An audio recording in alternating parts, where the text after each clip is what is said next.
Hello and welcome to the second game of the Medieval Wars Grand Finals between TyRanT and RVK. We have got a 3v3 for this game, and the map is Tsunami, and it is one of the weirdest maps in the light random map pack, and you'll see exactly why very shortly. You may have just caught a glimpse of that there, but the water has hills, and we'll talk about that in a little bit.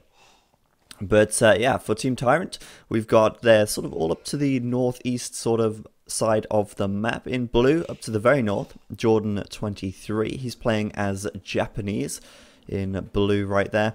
And over to his right on another island is TyRanT the Viper playing as Huns in red. He's in the pocket position for Team TyRanT on the sort of northeast side, and on the far east side in teal, TyRanT Doubt playing as Vikings.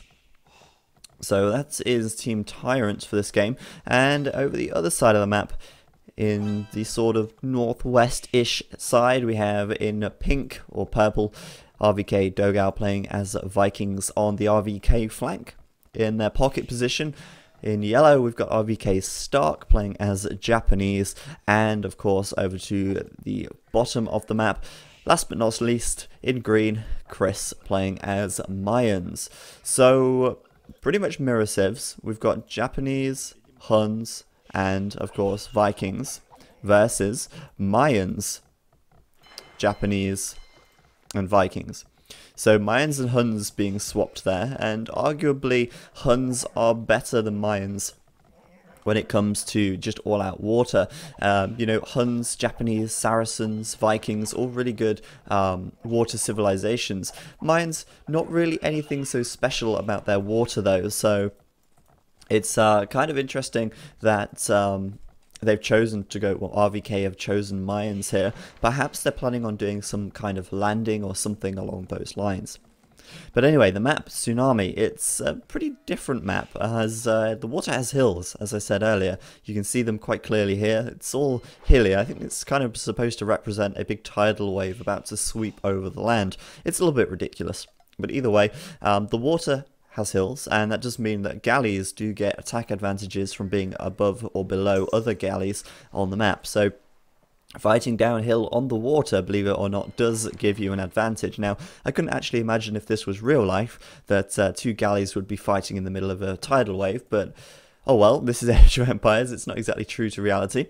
And of course, in the center of the map, we've got a big area full of wood and gold, which is pretty much exactly what you want on this map, as it's likely that everybody will be going for a full galley rush. Now, wood on their starting islands does seem reasonable. There is plenty of it. It is fairly spread out, but there is plenty of wood nevertheless. Two big gold patches, and also standard resources. They have got their 6 sheep, 2 boar, and the standard deer patch as well. So nothing out of the ordinary with starting resources. As with, I think, all light random maps, they all have standard starting resources. So everybody is starting to get out some fishing ships, between 4 and maybe 5. But one thing Viper doing now, adding in a third dock, and he is in the pocket position. So one would maybe assume he would try and fast castle, but it looks like all-out grush for him as well.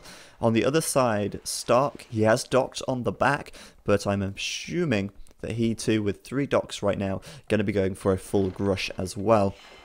And it seems like everybody is going to be doing just that. Now, sometimes in games like Migration, obviously, and other games like, I'm thinking of Islands, the pocket player may decide to fish boom a little bit more. And from that fish boom, they will try and go up to the castle age a little faster. And that could be the case here as well. And so for that reason, it's always worth trying to run some ships by and get to the pocket player, which is exactly what Jordan 23 is doing right here. He's sending some galleys right to the back of Stark's island here, and he might be able to pick off some fishing ships, though he is being chased down by 3 of Dogao's galleys. Jordan, with 2 of his galleys here, going to try and look to pick off some fishing ships if he can. Surprising, really, that Dogao decided to go back and leave Stark to fend off these galleys on his own. So, yeah, that's going to be something that we might see quite a lot of, trying to run by, take fishing ships where they can. As you can see, Viper adding a 4th dock at the back, so he's going to be slower up to castle because of that. He's actually, well, because he's done the full Grush, he's added that 4th dock at the back. He'll continue to make some more fishing ships a little later on and try and fish boom, I think, at this area back here. But at the moment, four docks, 4 galleys at a time. He's really going to focus on taking the water in the feudal age by the looks of things. Now Viper, it looks like it's pretty much 2v1 over this side. Not seeing a huge amount of galleys from Jordan, but they're on the back side of Dogau's island. Kind of want to see them grouping up together and working together to take out Stark's and Dogau's navies where they can. Now it doesn't look like Stark has too many ships on the water. I'd say he's certainly behind Dogau in terms of numbers, but he's also gone with 4 docks, as has Dogau, as has the Viper, and I'm assuming now then that Jordan and Doubt will have gone for 4 as well, and indeed they have. Obviously taking water on this map is a really high priority. And it looks like, well, Dogau going to lose a scout, pretty unnecessary, but I guess he didn't really have too much use for it, as he's already scouted his home island anyway. Now, the center island, I'm wondering when it's actually going to come into play. Now, I imagine a bit later on, when gold starts to run out, this center island, well, it's obvious, it will become a really important area of the map. The thing is, though, all this gold is very close to the edge, so even building a TC on here, once you've got Bodkin Arrow and you can outrange a TC, it does mean that it's going to be quite hard to defend these golds. So I think this one here, probably the most easy to defend, but kind of very open, this center area here. And wow, Chris already making a landing into the center. It's only 16 minutes and he's already sent some villagers over there. I think he will probably be the first one, and for a while even, to do that. Looks like he's going to be building up on here. Whether he's going to take some gold or something, I don't know. But Chris is still feudal for now. And it looks like, yeah, he's still defending on the water for now. Saying that, though, does seem like Doubt has a lot more galleys coming in here, about to roll on in. And it's kind of hard to say, actually, who would take this. Both going to cling to the high ground, and we can see already Chris sending food over to Dogau right now. Bit of a big battle in the back. Jordan and the Viper fighting against Stark and Dogau in the back here. It does look like Stark and Dogau have the numbers, and they are in a really good position. Of course, Stark on the right, Dogau on the left, trying to sort of trap them between their galleys, and they should be able to get a lot of good picks here. It doesn't seem like the Viper and Jordan has anywhere near enough boats, but maybe they're going to pick off some fishing ships on the way out, just delay Stark's economy a little bit. But interesting thing here is that Chris is slinging Dogau. Doubt in the chat saying that Chris has stopped water and that Doubt has won the water. I think he's pretty certain that he has done that. I mean, he's got 6 galleys here. He's got more than enough here to deal with what Chris has left. So Chris looks like he's going to stay feudal. He's got to mark it down, and he will just sling, by the looks of things, Dogau.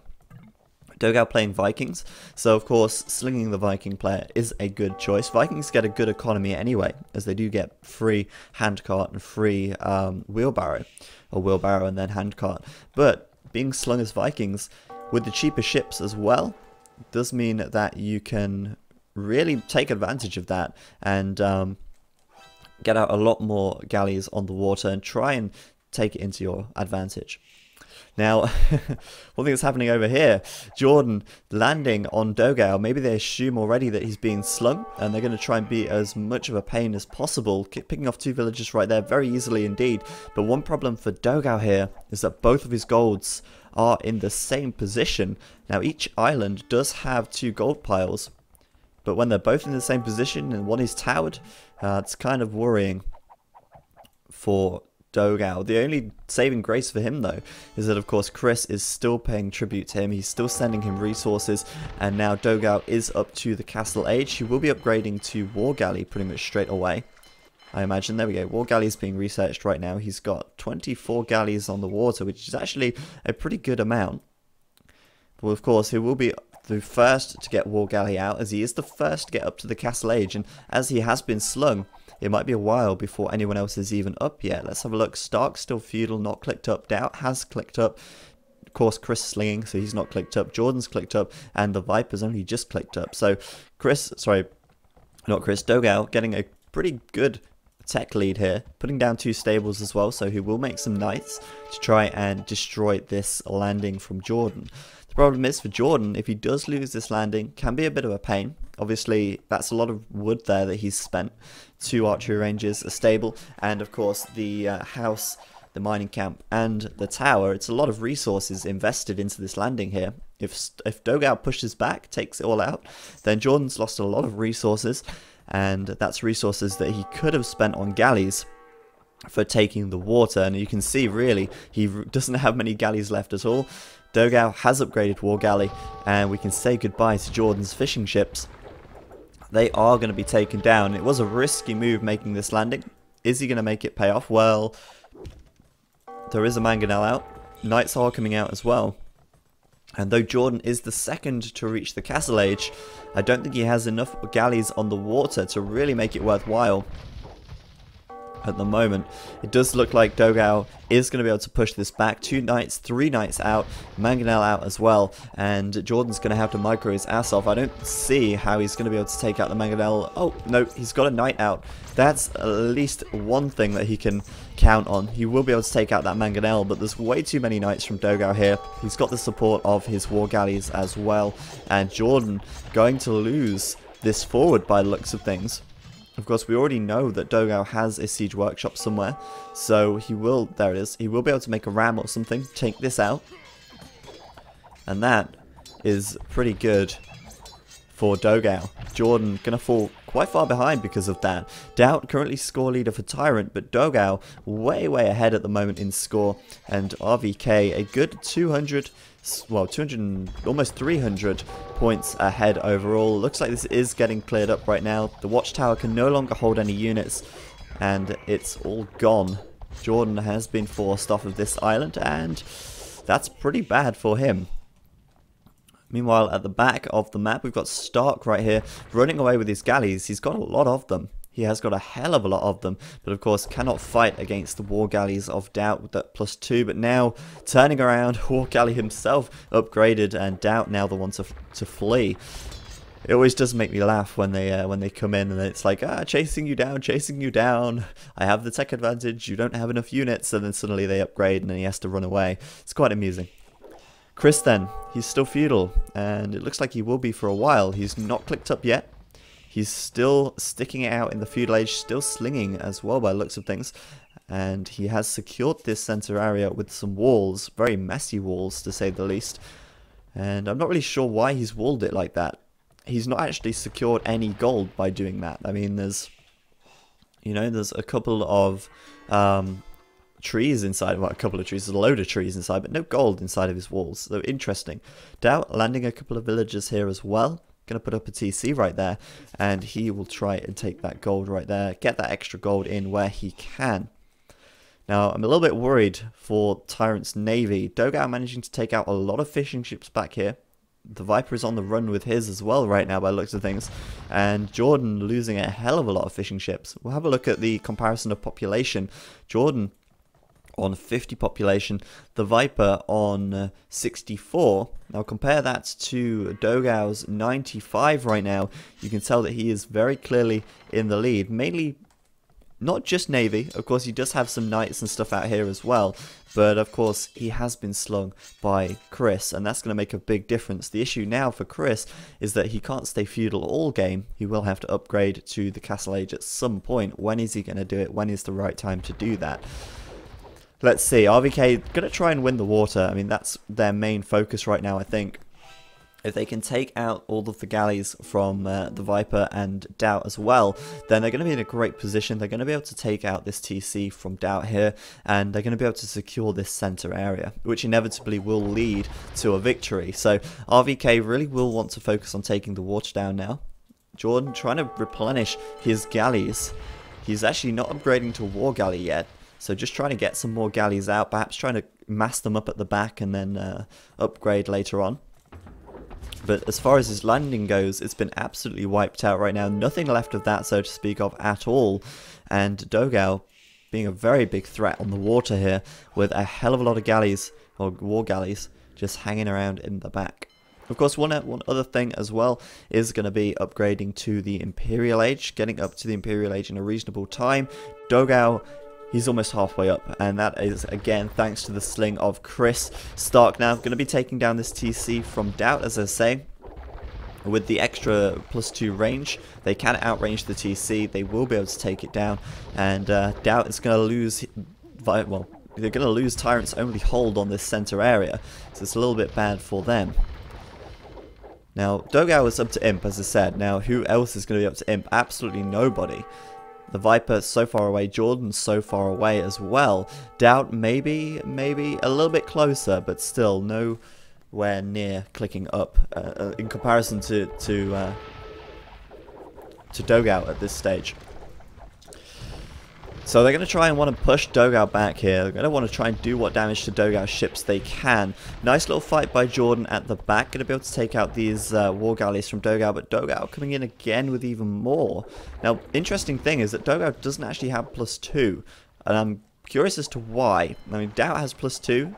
Stark has +2, the Viper has +2, Dogao's been slung, he's got a lot of galleys on the water, but why doesn't he have +2 yet? I mean, he's got the +1 ship armor, maybe he's literally just forgetting it. It would help him out massively in this fight against Jordan here. Does look like, though, Dogao is going to come in here and clean up the rest of Jordan's ships, perhaps. Their economies have been, well, their fishing ships have been mostly all destroyed. A lot of war galleys on the prow for Dogao, managing to pick them off. It does mean that RVK likely to have stronger economy overall here thanks to fishing, though saying that they don't have that many fish either, so they've not really capitalized on that for the time being. Problem is, of course, Chris without any navy here is not helping to defend this flank, and they can walk very well, sail I suppose, very easily into the back. Big battle in this choke point here. It looks like Dogao though is about to get Galleon. He will have that very shortly. I mean, he's up to Imperial now, so Galleon will be done in just a moment's time. It looks like TyRanT going to get back right here. I mean, there's a lot of ships on the water at the moment, but Galleon is done. And Dogao, of course, now realizing that he didn't have +2, he has gone for +3 eventually. He is up with that even. 43 galleons on the water of him, focusing down on Jordan's docks over here, stopping him from even getting a foothold on the water. And Doubt now saying that they need to go back because, well, it's pretty obvious they need to go back. I mean, war galleys and galleons versus your war galleys, it's not good. Somehow, though, Doubt's still hanging on to this TC. I don't know how long for. If they go back here, then this is going to get cleared up. I'm pretty certain of it. Just waiting now, then, for the Viper. And, well, I guess Viper isn't even up. Doubt, then, trying to get up to Imp. He's got 57 warships, which does mean 57 war galleys on the water. Compared to Dogao's 56, they're actually very close indeed. I mean, Doubt hasn't even been slung, so they are very, very close in terms of how many ships they have on the water. Surprisingly close.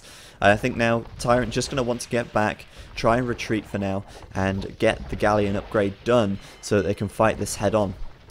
At least RVK can be distracted by this TC here, because Chris with some really weird walling going on, trying to stop these villagers escaping and pick them off as they go. TC is going to fall on the center, and RVK are in very firm control of that. Looks like a massive flood then, just going to be coming in from Dogao. He has so many docks. He's going for the patented 64 dock strategy, and he's just going to be spamming them all day long. So I'm kind of a little worried for TyRanT at the moment. They're falling quite far behind in the score. They're a good 400 behind, 450 even. And it looks like RVK are still pushing forwards. Doubt losing control of some of his island here, and he's got to wait for the galleon. He can't fight it. They have to wait for the galleon upgrade, and once it's done, maybe they'll be able to push in here and take an advantage. The only saving grace really at the moment for TyRanT is that Chris is still feudal. I think maybe now he'll be clicking up to castle. No, he's not. He's still feudal, still slinging. And of course, if RVK do lose this water here, then TyRanT could probably get in here, kill a load of Chris villagers off, and Chris is still feudal, so he's not going to be able to replenish them so quickly. Galleons here, for instance, Galleons here, going to be able to do good work at killing Chris, that's for sure. So this is a massive mess. Doubt with a massive amount of galleons for sure. Yeah, he's got a load, but they need to catch up now. They need to catch up. Dogout's still way ahead, mainly thanks to that sling. And now going to have to try and get back here, trying to probably get away from Doubt's army. He has a hell of a lot of galleons out right now, and I don't even think that Dogout can fight that head on until he regroups his ships together. Jordan having a bit of a tough time. He's got galleons surrounding his base, and he's struggling to get enough war galleys out on the water. I don't think he's going to be up. He's still castle. We're waiting on the Viper now to get up to Imperial. He's nearly there. And what about Stark? Stark is nearly there too. In fact, those two neck and neck almost on the Imperial upgrade. Who has the most ships though? 36 for the Viper. Stark with 74. And once Stark gets up to Imperial, RVK's navy is going to be almost unstoppable, I think. I can't see how the Viper and Doubt, even when they've joined their armies together, are going to have enough ships to fight off Dogout and Stark's combined navies. It's just too much. I think it's too much anyway. We'll see. They need to just kind of keep together and stay as a little bit of a death ball. But yeah, Stark has a ridiculous number of ships right now. And it's going to be pretty tough, I think, for Viper and Doubt to do this alone. They really need the help of Jordan here. And the problem for Jordan is he's still castle. He's struggling to get back on the water. And with the harassment from Dogout surrounding his island, he's struggling to take some resources as well by the looks of things. This wood under a lot of pressure there. He's going to not be able to take from here. He won't be able to take from here. And once the galleons get all the way around, they're just going to be a real pain in the ass, really. So Doubt coming in. It's only Doubt though. Viper's a little bit further behind. Doubt saying, where are you going? Oh my god, Viper, where are you going? He needs you here. Massive, massive battle. And it's, to be honest with you, it's so hard to see who's going to win in these kind of battles. On land battles, at least you have a better idea. It doesn't look like Dogout has +4. Doubt does have +4, which is going to be an advantage to those. We'll keep an eye on the scores. RVK 1,000 in the lead right now, and whoever wins this battle is likely to end up taking the game. But reinforcements coming in from Doubt. There are so many ships there. It does look like RVK are going to end up falling. Stark does have half of his navy down here, which is not helping up in the north. And they are going to have to fall back. And TyRanT going to be able to take that pretty conclusively. Wow. I was not expecting that at all. They really did a good job in that battle there, and it actually probably is a little bit of a ray of hope for them, as the RVK Navy took massive, massive losses. They're still 1,000 points in the lead overall, though. And Chris is still feudal. He's still slinging. He's not clicked up to castle yet, even. And there's only so long that can go on for before TyRanT inevitably end up taking a little bit of an advantage. It feels like that Stark and Dogout are over here trying to defend Chris's base a little more, maybe. I kind of get the feeling that's happening. Anyway, castle's starting to go up now. Dogout has one on this peninsula here. Doubt's putting one up here as well, and we'll probably see players putting up even more around the map eventually. We'll see another one from Jordan there, just to protect their docks, to protect these choky points, because all of this water in the center is very, very choky, and it does mean that a couple of castles here and there can really make a big difference in any water battle. If Chris, for instance, was actually up to the castle age, he could put some castles down here and really help to defend this area of the map. At the moment, though, they're not doing that, and it looks like TyRanT just massing up those galleons. It's crazy. Castle from Jordan up, doing a little bit of work, going to be taking out some of these galleons. That's going to help. I'm sure that's going to help.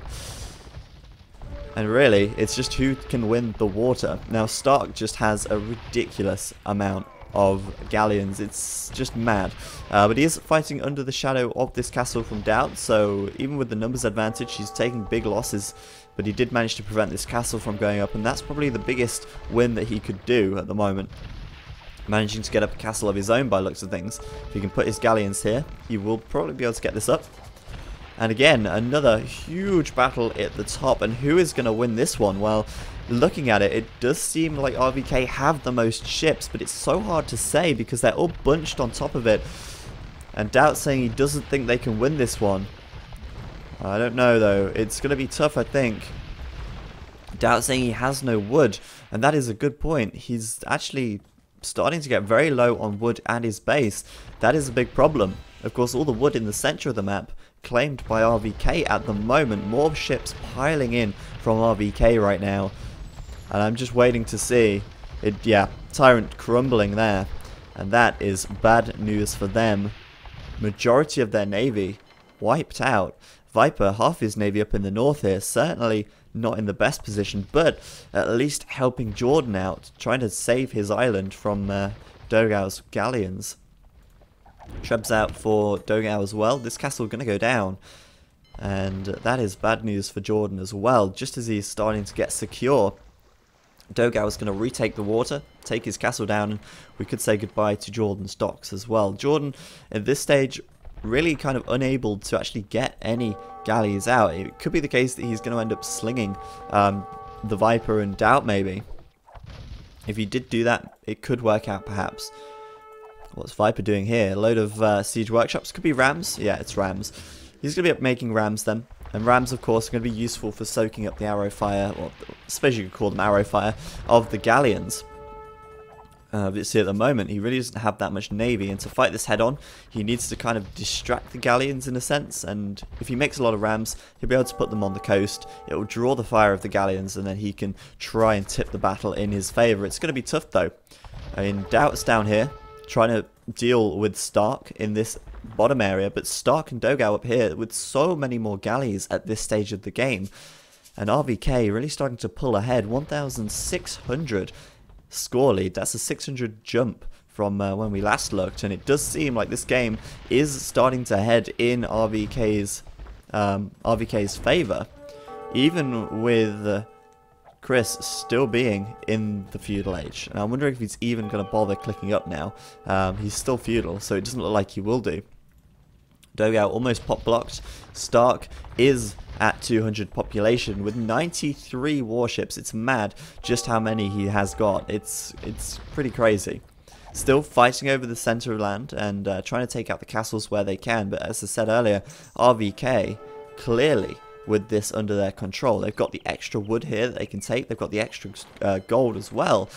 And now the wood on all of these guys' islands starting to run low. The Viper in a bit of a bad position. His only wood left is in the north, and that is harassable from the water. So Dogau going to take full advantage of that. Same for Doubt as well. All of this area here can be attacked from the water, and that's his only wood that's left. So if they cannot take the center island quickly, then they're going to run out of wood. They've got all the gold in the world. As Doubt said earlier, he's got 5k gold but no wood. So they can't keep building ships if they have no wood, and it's just going to lead to one thing, and that thing is defeat, unfortunately.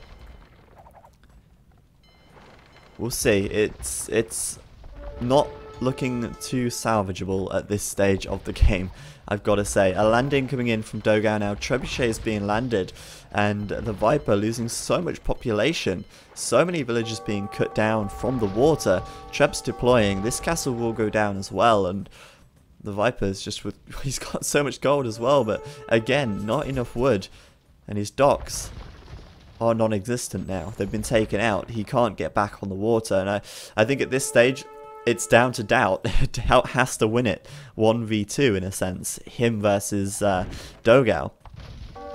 I just don't see how that's possible. So the Viper's going to try and do what he can with the remainder of his ships, but I just don't know what he's going to be able to do. He doesn't have enough there, and alright, he's got some docks on the bottom now. I didn't actually realise they were still up, but once again, what's he going to do once his gold's run out and his wood's run out and he's lost the water? It just seems really, really bad for them. There's no other way to put it, really. Still, Doubt's trying to make a desperate push for the mainland, or the centre island. And if they can do that, then they could still be in with a chance. They need to push RVK off here, because RVK are going to be able to get wood from here, and you can see just how many woodcutters they have in the center island. They're going to be there for ages, and until TyRanT can take them out, they are going to be pretty comfortable, and they're going to be able to continue replenishing their galleons. We have a look right now. Stark, almost population blocked still, losing a few units here to Doubt's navy, but bringing more in where he can. And now Dogau coming in from behind. Doubt getting pinned in here. And I'm going to speed things up a bit because I just see this being a little bit of a slippery slope for TyRanT at the moment. No water presence at all, really. And no hold on the center island. And you know, Chris slinging this game, it could have been a little bit risky because obviously if your teammates can't protect you, he could have been landed, for instance, and wiped out while he was still feudal. But his teammates managed to protect him well enough. TyRanT, well, I don't know, Viper or Doubt didn't make a landing attempt, and I mean that inevitably led to Chris being safe. Jordan in the north, of course, did make that landing attempt, but he was pushed away, and after losing his landing, he couldn't take the water back. So TyRanT, saying GG right now, they aren't going to be able to take it back from here. It's literally impossible. Viper just needs to resign, Ra needs to resign the Spectator, and there we have it. RVK take game number 2, so that makes it 1-1. With TyRanT winning the first game, RVK winning the second, in what seemed to be a pretty easy win for them. And the sling strategy worked out very well, and I think if TyRanT had actually responded to Chris slinging a lot sooner, and had maybe tried to actually land Chris and take him out quickly, that could have perhaps turned the game in their favour. Chris, of course, managing to do that sling, getting Dogao up to castle very quickly, managed to stop Jordan's landing, and then obviously Dogao from there could take a massive advantage on the water with the amount of ships he could produce. He had very little economy. We have a look at how many villagers Dogao actually has. I'm going to have a quick look at this now. I can't actually, can I? I don't know if I'm actually looking at the stats for Dogao, that's the problem. But if you have a quick look over his island, very few villagers left on here. There's not that many in the centre either. It's literally all just galleons. They're everywhere. So yeah, there we go, 1-1, and I'll be bringing you game number 3 either today or tomorrow, depends on various things. But yeah, thanks a lot for watching, guys. As usual, I've been Zach, and I will see you next time.